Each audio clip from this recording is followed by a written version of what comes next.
Àwọn Tinubu ni wọ́n yan alága Inec yìí fún Buhari kò lè ṣe dáadáa. Daadaa-Amaechi ló sọ bẹ́ẹ̀.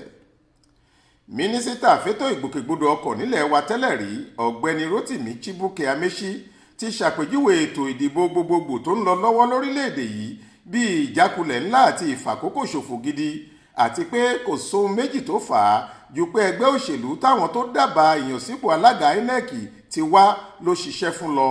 Ó láwọn Tinubu ni wọ́n yan Yakubu Mahmood fún Buhari, ẹgbẹ́ All Progressives Congress APC wọn náà ló sì fìbò ṣègbè fún, torí ẹ̀ ní ètò ìdìbò yìí kò fi lọ bó ṣe tọ́ àti bó ṣe yẹ rárá. Ọjọ́ àbámẹ́ta sátidé ọjọ́ 18 oṣù kẹta ọdún yìí, ìyẹn ọjọ́ tí ètò ìdìbò sípò gómìnà àti tàwọn aṣòfin ìpínlẹ̀ wáyé lórílẹ̀‐èdè yìí, ni ọkùnrin ọmọ bíbí ìpínlẹ̀ Rivers náà sọ̀rọ̀ yìí fáwọn oníròyìn. Amaechi, gómìnà àná nípínlẹ̀ Rivers, sọ pé òun wà lára àwọn tó lòdì sí yíyan alága Inec yìí fún sáà kejì rẹ̀. Nígbà tọ́rọ̀ náà wáyé, ó lóhun táwọn rí nígbà yẹn táwọn fi takò, àmọ́ nǹkan táwọn rí ọ̀hún ló padà wá ṣẹlẹ̀ yìí. Ọkùnrin tí kì í fọ̀rọ̀ sábẹ́ ahọ́n sọ ọ̀hún ní, mo ti bá gbogbo èèyàn sọ̀rọ̀ lórí ọ̀rọ̀ yìí kí ètò ìdìbò tó dé. Àwa kan ò faramọ́ bí wọ́n ṣe yan Mahmood sípò alága Inec fún sáà kejì, a ò faramọ́ rárá, ó sì lóhun tá a rí.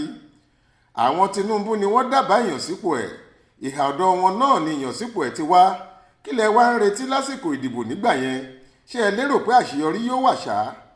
Ìjákulẹ̀ pátápátá ni èyí tí wọ́n ṣe yìí, kò múnú àwọn èèyàn dùn pẹ́ẹ́.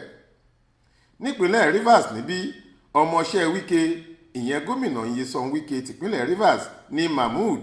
Ó ṣiṣẹ́ gẹ́gẹ́ bí akọ̀wé àgbà TED Fund.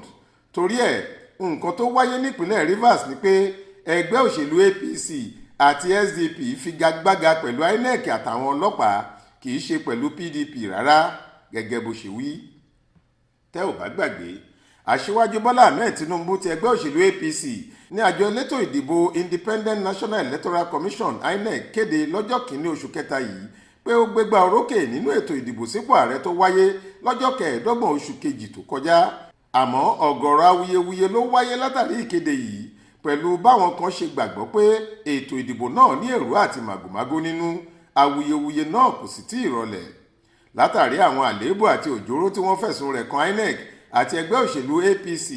Àwọn olùdíje fúnpò ààrẹ lẹ́gbẹ́ òṣèlú People's Democratic Party PDP, Alhaji Atiku Abubakar, àti ẹgbẹ́ òṣèlú Labour Party Peter Obi ti ṣèwọ́de, wọ́n sì ti kọrí sílé ẹjọ́ lọ́dọ̀ ìgbìmọ̀ tó ń gbọ́ awuyewuye tó bá súyọ nínú ètò ìdìbò ààrẹ pé kí wọ́n bá wọn yiri àwọn ẹ̀sùn náà wò.